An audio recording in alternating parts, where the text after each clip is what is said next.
Você não deve reivindicar a sua salvação por conta daquilo que você faz, mesmo porque um homem morto não consegue agir. Se nós fazemos algo, é porque Deus habitou dentro de nós por intermédio do Espírito Santo e nos regenerou. Essa é a verdade sobre a salvação. A salvação não depende em nada do homem, a não ser do favor imerecido de Deus. Bom dia a todos, que possamos estar aqui mais um dia meditando nas Sagradas Escrituras. Estamos fazendo a leitura de 4 capítulos por dia, até que possamos terminar integralmente essa leitura. E também temos estudado princípios elementares da fé cristã protestante.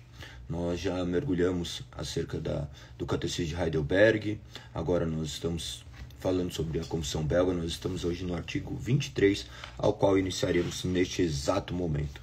Bom dia a todos que estão aqui constantemente, que vocês tenham uma excelente semana.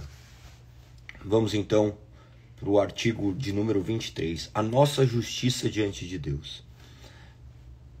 É descrito da seguinte forma: cremos que a nossa bem-aventurança fundamenta-se no perdão dos nossos pecados, por causa de Jesus Cristo, e que nisso consiste a nossa justiça diante de Deus, segundo nos ensinam Davi e Paulo.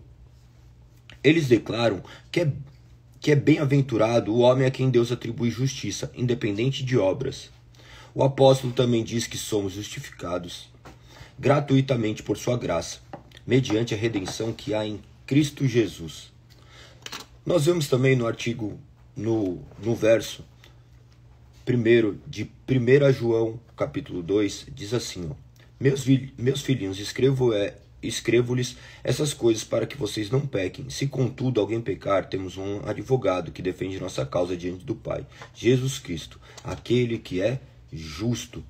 Nós temos essa definição de maneira muito clara: o perdão de nossos pecados por causa única e exclusivamente de Jesus Cristo, não consistindo por intermédio das nossas obras. Não existem obras meritórias que sejam dignas de conquistar o favor de Deus. Observe que ainda temos alguns versos que fundamentam de maneira muito precisa isso. Segundo Coríntios, capítulo 5, verso 18, diz: E tudo isso vem de Deus, aquele que nos trouxe de volta para si por meio de Cristo e nos encarregou de reconciliar outros com ele. Este versículo é primordial, tá? E tudo isso vem de Deus, aquele que nos trouxe de volta para si por meio de Cristo. Observe, nós apenas podemos ir até Deus porque Ele escolheu vir até nós. Não há como chegarmos até Deus de maneira solitária, de maneira autônoma. Nós dependemos dessa força, nos restaurando e nos direcionando. Então, tudo isso vem de Deus, aquele que nos trouxe de volta para si por meio de Cristo Jesus e nos encarregou de reconciliar outro com eles. Ou seja, nós somos salvos para também proclamarmos essa salvação. Então, você é um instrumento nas mãos de Deus, que você esteja aqui todos os dias sendo capacitados pelo Espírito Santo a proclamarem essa mensagem que salva, essa mensagem que restaura, essa mensagem que faz tudo em nós.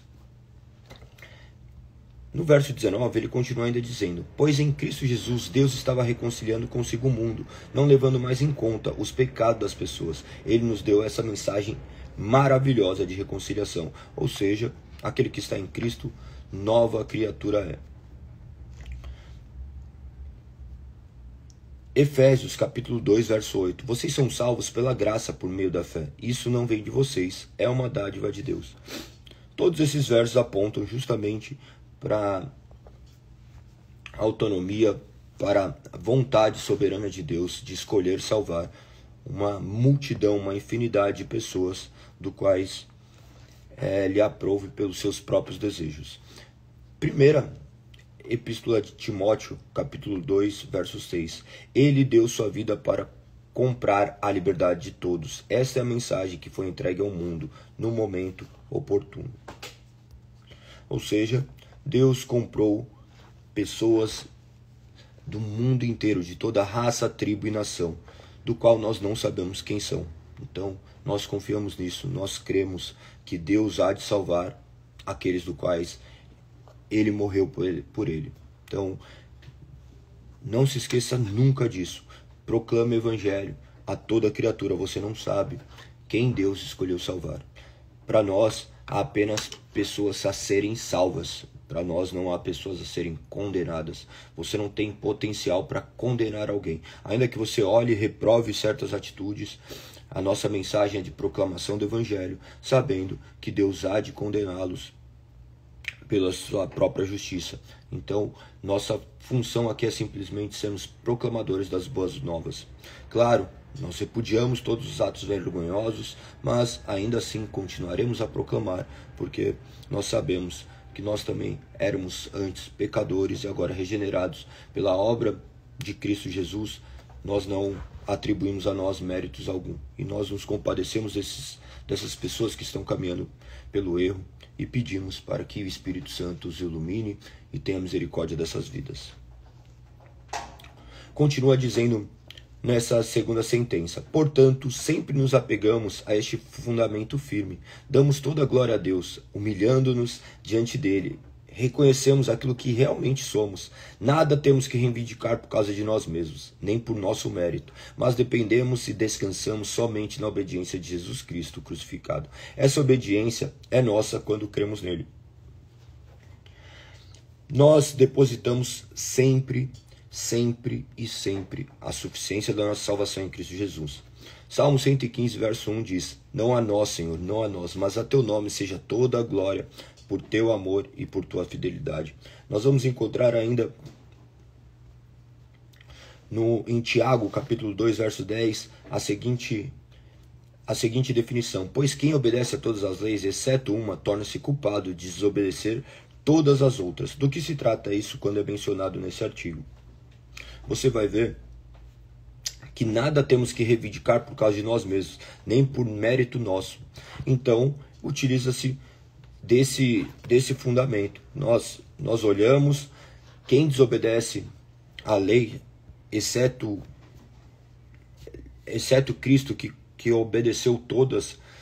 Então, todos, no final das contas, estão justamente condenados já à eternidade, a padecer justamente sob a ira de Deus. Contudo, nós temos Cristo Jesus como nosso único e suficiente Salvador. Isso muda todo o panorama, tá?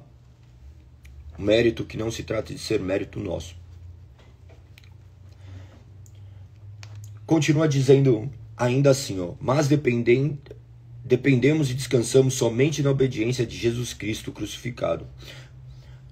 Em Hebreus capítulo 10, verso 20 traz: por sua morte Jesus abriu um novo caminho e vivo através de sua cortina que leva ao lugar santíssimo. Lembra-se que daí em Hebreus ele faz as alusões acerca do Antigo Testamento, das leis cerimoniais que apontavam justamente para Cristo. Então, Cristo, o cumprimento perfeito daquilo que havia sido revelado no Antigo Testamento.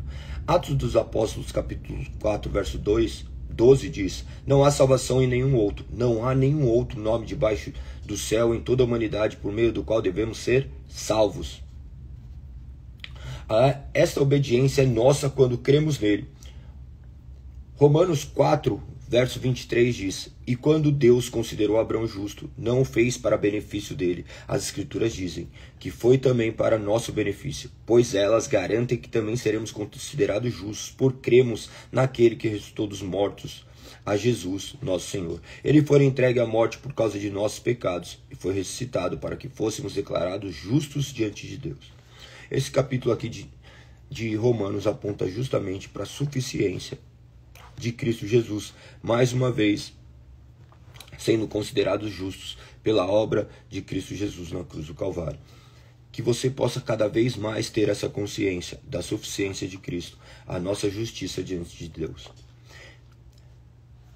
Ele termina essas definições dizendo: ela é suficiente para cobrir todas as nossas iniquidades e nos conceder a ousadia de nos aproximarmos de Deus, livrando as nossas consciências de temor, terror e assombro, de modo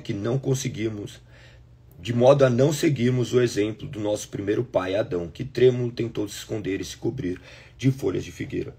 Observe que utiliza aqui uma ilustração, a ilustração da queda do homem. Quando o homem cai em Gênesis 3, nós vemos claramente o homem tentando ele mesmo se reconciliar com Deus. algo que não é possível. O homem faz nada mais, nada menos que folhas de figueira para cobrir a sua nudez. Da mesma forma que nós, quando pecamos, nós vamos encontrar apenas motivos ou ações que não vão sanar os nossos pecados. Eles vão simplesmente manipular as nossas mentes. Observe que, naturalmente, quando as pessoas estão em erro, quando as pessoas estão fazendo alguma coisa, naturalmente elas se escondem de Deus. Por quê? O terror, este assombro, vem à sua mente. Não que você não deva ter terror, assombro diante da condenação eterna, mas que você deve ter a esperança da salvação em Cristo Jesus, não pelo seu mérito, mas sim por conta do mérito de Cristo, o único que é digno de toda a honra, glória e louvor. Que você possa depositar a sua esperança em Cristo Jesus, que você possa olhar para Cristo como seu único e suficiente Salvador. Assim como um cordeiro foi ofertado ali já no Éden para sanar aquela roupa, aquela veste que o homem tinha feito, Deus posteriormente confirmou aquilo que ele já havia mostrado previamente no Éden. Então, tudo isso são prefigurações.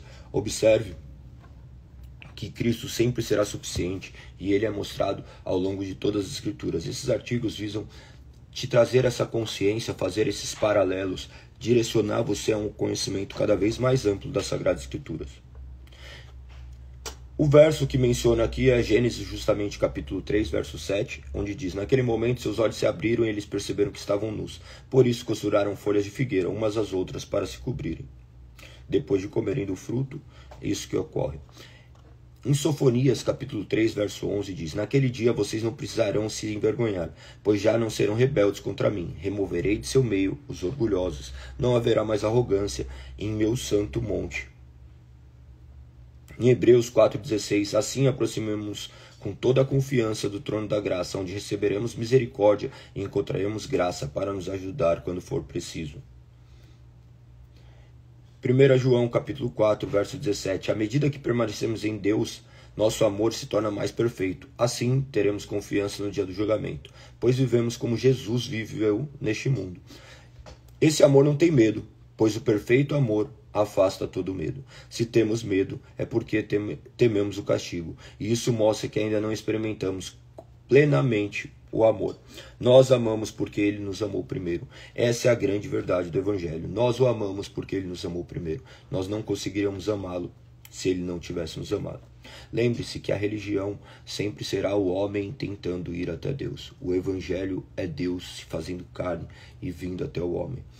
Você só conseguirá compreender a verdadeira religião olhando por intermédio do Evangelho, tá? Porque a verdadeira religião não envolve um homem buscar até Deus, mas sim de Deus buscar o homem. Essa é a verdadeira religião.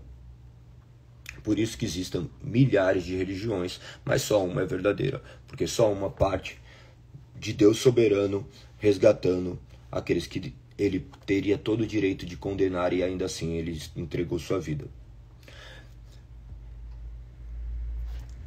O artigo termina da seguinte forma: certamente que seríamos consumidos se tivéssemos que aparecer diante de Deus confiando em nós mesmos, por pouco que fosse, ou em qualquer outra criatura. Por isso, todos devem dizer como Davi: ó Senhor, não entre em juízo com teu servo, porque à tua vista não há justo, nenhum vivente. Nós vemos aqui então que nós seríamos completamente consumidos se tivéssemos que aparecer diante de Deus confiando em nós mesmos. Pelo mínimo que fosse, tá? A salvação não depende de 1% de você. Nada depende de você. Nem qualquer outra criatura. Galego, mas sou eu que creio, sou eu que faço. Sim, você não é um robô. Mas essa obra, quem sustenta é Deus. Deus tem sustentado a sua vida. Ele te dá ar para você respirar. Ele faz o seu sangue pulsar no seu corpo. Ele te mantém 24 horas por dia. Você está vivo por causa da misericórdia de Deus. Ele não nos fulminou por conta da sua misericórdia. Ele não acabou com o mundo já justamente por conta da sua misericórdia. Ele nos concede vida para que possamos nos arrepender, para que possamos crer, para que possamos conhecê-lo e nos curvarmos diante da sua grandiosidade.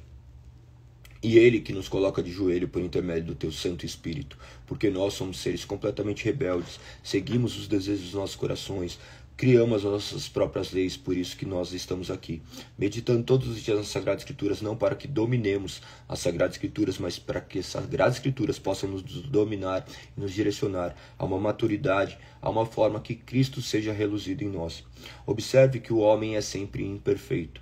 O homem só se torna perfeito na eternidade, mas a perfeição começa a ser manifesta na sua vida neste processo de santificação. O homem acredita ser algo que ele não é, e mediante a conversão ele se torna aquilo que ele começa a reconhecer aquilo que ele já é em Cristo. Por isso que existem milhares de pessoas, milhares de gostos, milhares de desejos, porque o homem nasceu completamente deturpado. Mas se todos nós estivéssemos verdadeiramente inseridos em Cristo, nós olharíamos em unidade, a unidade que foi perdida, a unidade que foi rompida, nossa mente se tornando cada dia mais parecida com a mente de Cristo. Essa é a verdade do Evangelho, do qual ela é esculpida em nós de maneira graciosa por intermédio do Espírito Santo. Em Lucas 16, verso 15, diz assim: Então ele disse: Vocês gostam de parecer justos em público, mas Deus conhece o seu coração. Aquilo que este mundo valoriza é detestável aos olhos de Deus. Observe que essas frases aqui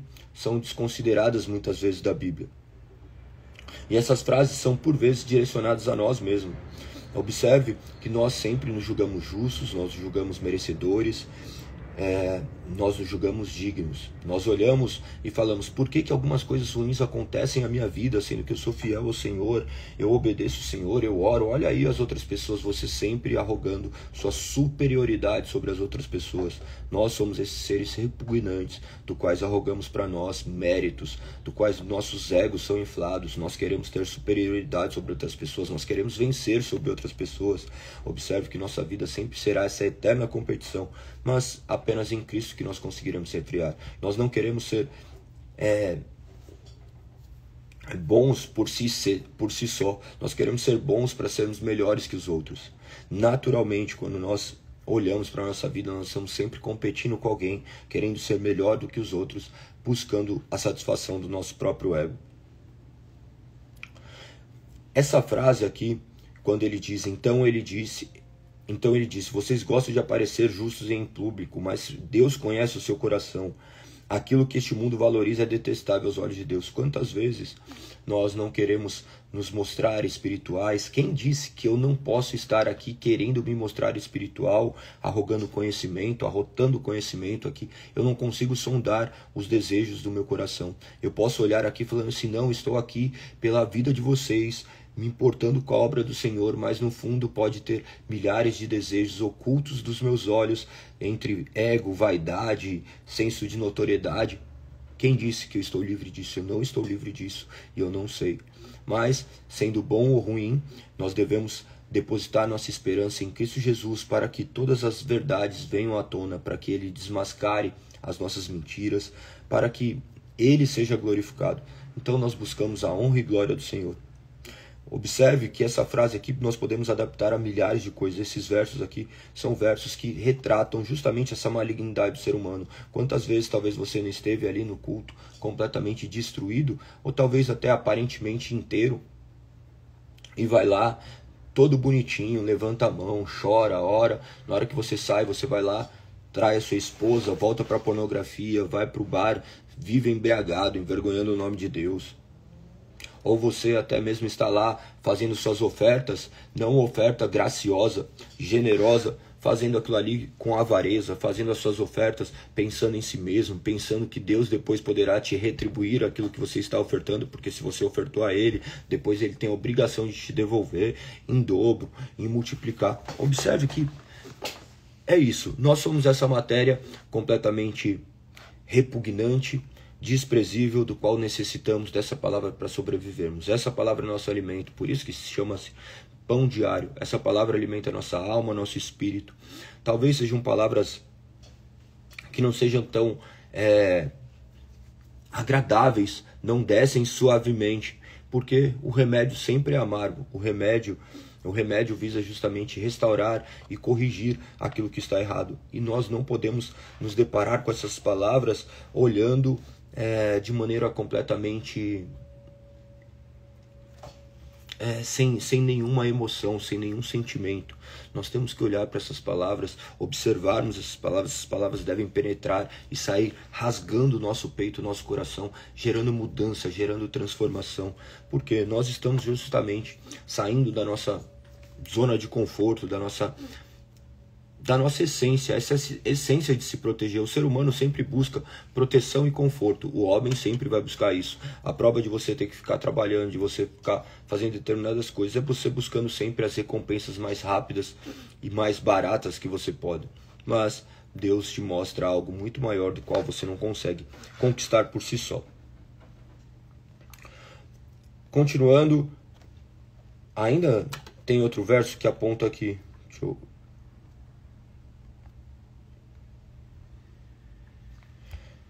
Não está abrindo agora. Este verso do qual nós acabamos de ler, ele traz justamente essa questão então de olharmos para os mínimos detalhes das nossas vidas e podemos olhar com os olhos de Cristo, olharmos para que toda boa dádiva possa ser creditada única e exclusivamente a Deus. Não há nada de bom que emane de nós. Galego, mas é horrível, eu não sou bom. Não, você não é bom. O que você faz pode aparentar bom aos olhos dos homens, mas Deus sonda os nossos corações. E glória a Deus que nós queremos ter atitudes que sejam boas, tá? Mas a bondade não consegue emanar de nós, a não ser este Espírito habitando em nós e agindo de maneira boa. Então, que você possa acreditar todos os seus atos bons a Deus, e atribuir a responsabilidade única e exclusiva de toda a sua maldade a si mesmo. Então, tudo que é bom vem de Deus, tudo que é ruim emana única e exclusivamente de nós, seres corrompidos, que por nossa culpa Cristo foi crucificado. Pela sua vida, pela minha vida. Quando você olhar para Cristo, quando você falar de Cristo, saiba que você tem alguém que morreu por você, alguém que te amou mesmo sem você merecer. Essa é a verdade do Evangelho. Então, vou terminar este artigo lendo o que diz no Salmo 143, verso 2. Deixa eu abrir aqui. Salmo 143, verso 2. Agora estou clicando e ele não está abrindo. Eu vou ter que abrir manualmente. Salmo 143, verso 2. Olha como diz: não leves teu servo a julgamento, pois diante de ti ninguém é inocente. Este verso manifesta justamente aquilo que foi explicado neste artigo. Não leve teu servo a julgamento, pois diante de ti ninguém é inocente. Se não for com o sangue de Cristo aspergido sobre nós, diante desse julgamento nós seremos condenados à morte eterna, ao sofrimento eterno, porque não há um justo sequer diante de Deus.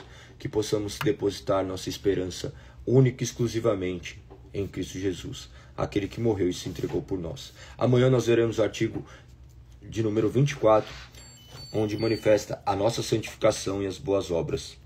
Observe que esses assuntos de justificação, justiça diante de Deus e a santificação, eles estão intimamente ligados. Então eles foram condensados em artigos de maneira que vocês possam adquirir cada vez mais conhecimento. Creio que muitos de vocês nunca tinham escutado sobre o que se tratava a justificação, tá?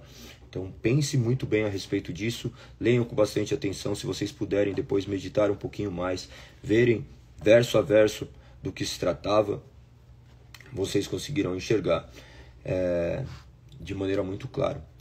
Em Filipenses capítulo 3, do verso 4 em diante, ele trata de uma maneira um pouco mais expositiva, bem clara. Então se vocês puderem ler depois, anotem aí, vocês conseguirão chegar a essas conclusões do qual o artigo definia já, tá? Vamos para os nossos 4 capítulos de hoje. 4 capítulos que são bem breves, não dá nenhuma folha. Então eu vou ler de maneira integral, do 123 ao 126. Depois nós encerraremos. Que Deus continue nos guardando e nos abençoando e iluminando nosso entendimento para que essas palavras preencham os nossos corações. Diz assim o Salmo 123: levanto meus olhos para ti, Ó Deus que habita nos céus, continuas a olhar para o Senhor. Nós continuamos a olhar para o Senhor, nosso Deus, esperamos sua compaixão, como os servos que olham para as mãos de seus senhores e a serva que olha para a mão de sua senhora. É maravilhoso isso, né? Imagina, olha que ilustração perfeita. Olhando para o Senhor, nosso Deus, esperando sua compaixão. Ele olhando para o céu, esperando de Deus a compaixão. Daí ele faz uma ilustração como servos que olham para as mãos de seus senhores e servas que olham para a mão de sua senhora. Meu Deus, você olhando, o que me vem à mente é justamente, sabe quando você vê alguma pessoa em um estado de necessidade olhando para você com as mãos estendidas, ali muitas vezes a gente sem poder fazer algo ou não querendo fazer algo, mas Deus sempre quer fazer algo.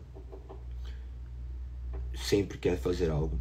Que nós possamos continuar a olhar para o Senhor nosso Deus, esperando sua compaixão, sabendo que Ele é um Deus misericordioso, que nos alcança, que nos regenera, que nos transforma, que a sua palavra está aqui justamente para nos regenerar e nos salvar.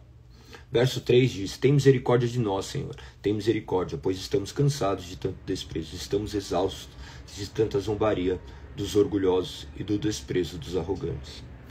124 diz assim: e se o Senhor não estivesse ao nosso lado, que todo Israel diga, se o Senhor não estivesse ao nosso lado, quando os inimigos nos atacaram, eles nos teriam engolidos vivos com sua ira ardente contra nós. As águas nos teriam encoberto, a correnteza nos teria afogado, sim, as águas violentas de sua fúria nos teriam afogado. Louvado seja o Senhor, que não permitiu que nos despedaçassem com seus dentes. Escapamos como um pássaro que foge da armadilha do caçador. A armadilha se quebrou e estamos livres. Nosso socorro vem do Senhor, que fez os céus e da terra.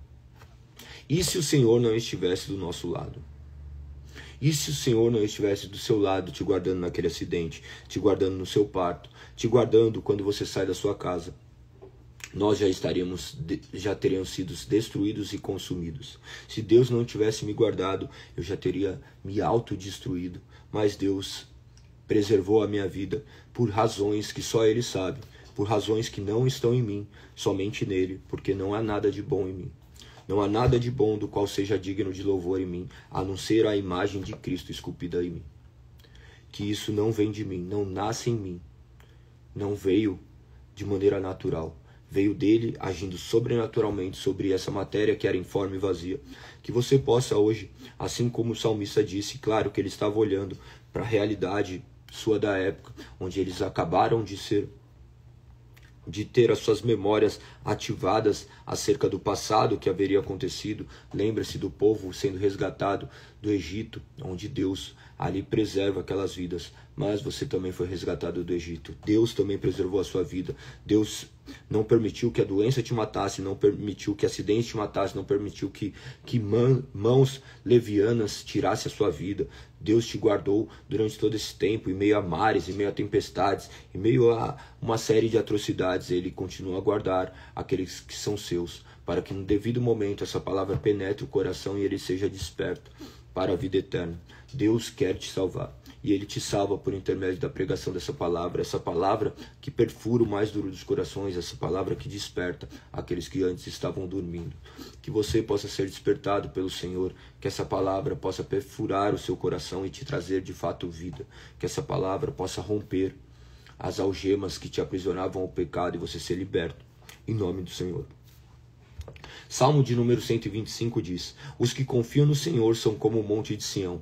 Não serão abalados, mas permanecerão para sempre. Assim como os montes cercam Jerusalém, o Senhor se põe ao redor de seu povo, agora e para sempre. Os perversos não governarão a terra dos justos, para que os justos não sejam tentados a fazer o mal. Ó Senhor, faze o bem àqueles que são bons, aos que têm o coração sincero. Expulsa, porém, os que andam por caminhos tortuosos. Ó Senhor, leva-os embora com os que praticam o mal. Aqui é muito interessante, né? Por quê? Os perversos não governarão a terra dos justos, para que os justos não sejam tentados a fazer o mal. Isso daqui nós podemos olhar de uma maneira realista. E nós olhamos e pensamos, nossa, mas calma aí, existem pessoas perversas que governam. Eles não estão apontando isso de maneira literal, porque se fosse de maneira literal, nós consequentemente olharíamos e falaríamos: olha, isso daqui é uma incongruência. Ele não está falando nesse sentido. Ele está falando justamente de uma realidade que transcende o que nossos olhos veem. Pensa que Deus que governa todas as coisas. No final, não é um presidente que está governando o nosso país, não são as pessoas que governam o mundo, não é uma autoridade que tem o poder de uma bomba atômica. Deus está no controle de todas as coisas. No final, Ele é nosso governante, Ele é nosso justo Salvador, Ele é nosso suficiente, Ele é nossa suficiência em meio ao caos. Então, nós vemos que Ele é nosso provedor e o nosso mantenedor.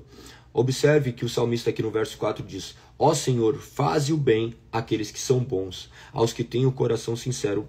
Pense que a Bíblia muitas vezes fala que não há um bom sequer, mas aqui não olha simplesmente por esse lado, porque nós conseguimos olhar para algumas pessoas e falar assim: nossa, que pessoa boa, olha que coração. Claro que nós vemos isso não com os olhos de Deus, nós olhamos simplesmente aparências. Lembra que aquelas pessoas que faziam orações para serem apreciadas, nós olhamos essas pessoas e olhamos e falamos assim: nossa, olha que pessoa boa, olha que coração dessa pessoa, mas nós não conseguimos sondar inteiramente esse coração.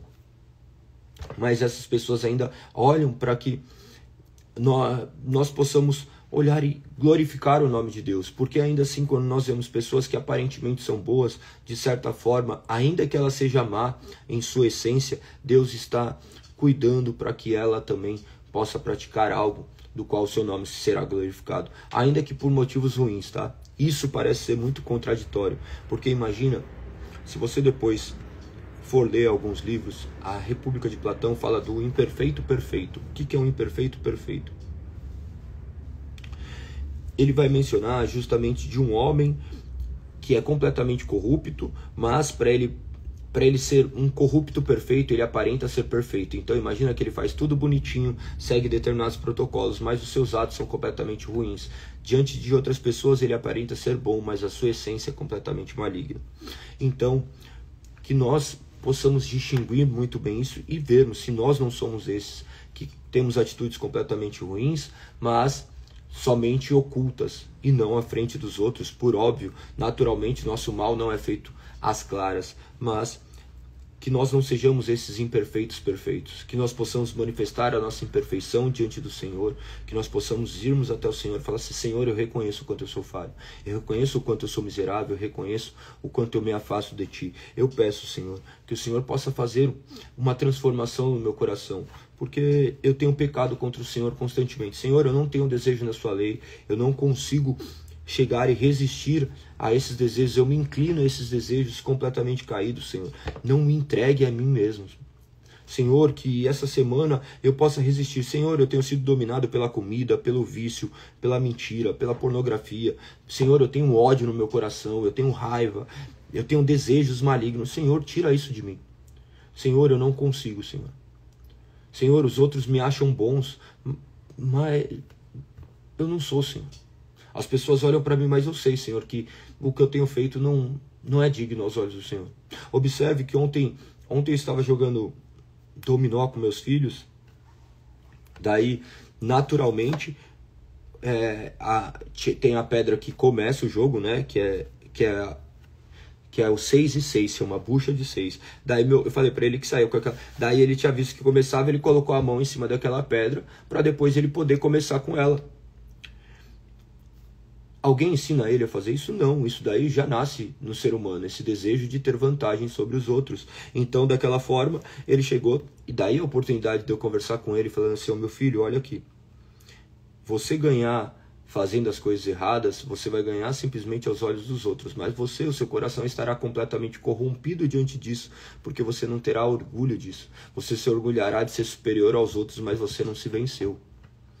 Então, no final das contas, o ser humano é isso. O ser humano é isso, e nós necessitamos dessas correções, nós necessitamos nos depararmos com essa realidade. Então, que você possa, nessa manhã, enxergar essa realidade dentro de você, dentro de mim, que eu possa enxergar as coisas que estão me travando, as coisas que nos impedem de manifestar cada vez mais a glória de Deus. Que nessa manhã nós possamos sair daqui reflexivos e cremos justamente que Deus é o único bom que faz com que possamos também ter atitudes boas, mas que devem ser rendidas somente glórias a Ele. Salmo 126 diz assim: quando o Senhor trouxe os exilados de volta a Sião, foi como um sonho. Nossa boca se encheu de riso e cantamos de alegria. Outras nações disseram: o Senhor fez coisas grandiosas por eles. Sim, o Senhor fez coisas grandiosas por nós. Que alegria! Restaura, Senhor, nossa situação, como os riachos revigoram desertos. Aqui vem um dos salmos, um dos versos que creio que vocês já conhecem bem, que deve marcar a nossa semana. Os que semeiam com lágrimas colherão com gritos de alegria. Choram enquanto lançam sementes, mas cantam quando voltam com a colheita. Os que semeiam com lágrimas colherão com gritos de alegria. Nenhuma de nossas lágrimas será desperdiçada. Nenhuma de nossas dores será em vão.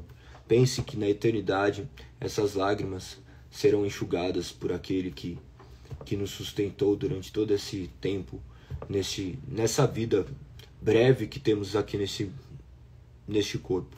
Pense que nós estamos simplesmente, neste momento, semeando com lágrimas, mas em breve colheremos com gritos de alegria. Em breve a alegria será estampada em nossos rostos. Em breve a alegria será reluzida em nosso olhar, porque a nossa alegria não se trata daquilo que está em nós, mas daquilo que nós contemplaremos com os nossos próprios olhos. A presença de Deus real e constante em nossas vidas, onde Ele será o sol que ilumina as nossas vidas, conforme as suas palavras dizem. O verso 6, choram enquanto lançam sementes, mas cantam quando voltam com a colheita. A colheita do qual nós não temos méritos nela, nós apenas continuamos, saímos a semear. Paulo planta, Apolo rega, mas quem dá o crescimento é Deus. Que nós possamos continuar a caminhar, semeando no solo da vida, sabendo que de Deus não se zomba, que nem está escrito em Gálatas 6:7. Certamente o que o homem semear, ele colherá. Que nós possamos prestar atenção naquilo que nós temos feito e nos curvarmos diante do Senhor, para que possamos intencionalmente depositarmos boas sementes no solo da vida. Que Deus te direcione, que Deus te abençoe, que todas essas palavras possam penetrar o teu coração, que elas sejam direcionadas pelo Espírito Santo, que vocês possam compartilhar essa live com o máximo de pessoas. De repente você escutou alguma coisa que é propício à sua vida, anote, tome nota. Pega, anota no celular, num papel, medite no que foi dito, compartilhe com outras pessoas, converse acerca da palavra de Deus, de tudo o que nos importa conhecer. O mais importante é conhecermos a Deus, aquele que nos conhece desde antes da fundação do mundo e escolheu nos salvar e nos amar. Que nós possamos crer que Cristo morreu por nós, que possamos crer na suficiência da salvação, única e exclusivamente em Cristo Jesus. Que vocês tenham uma semana maravilhosa, abençoada. Amanhã nós cultuaremos ao Senhor às 20 horas na Avenida Bandeirantes, 1440. Esperamos todos vocês lá para termos este momento de comunhão. Das 20 horas às 22 normalmente. É bem acessível o lugar, então esteja conosco. Se não, amanhã, 5h59, estaremos aqui. Perfeito? Tamo junto. Um beijo no coração. Fique em paz. Até amanhã, se Deus assim permitir. Fui!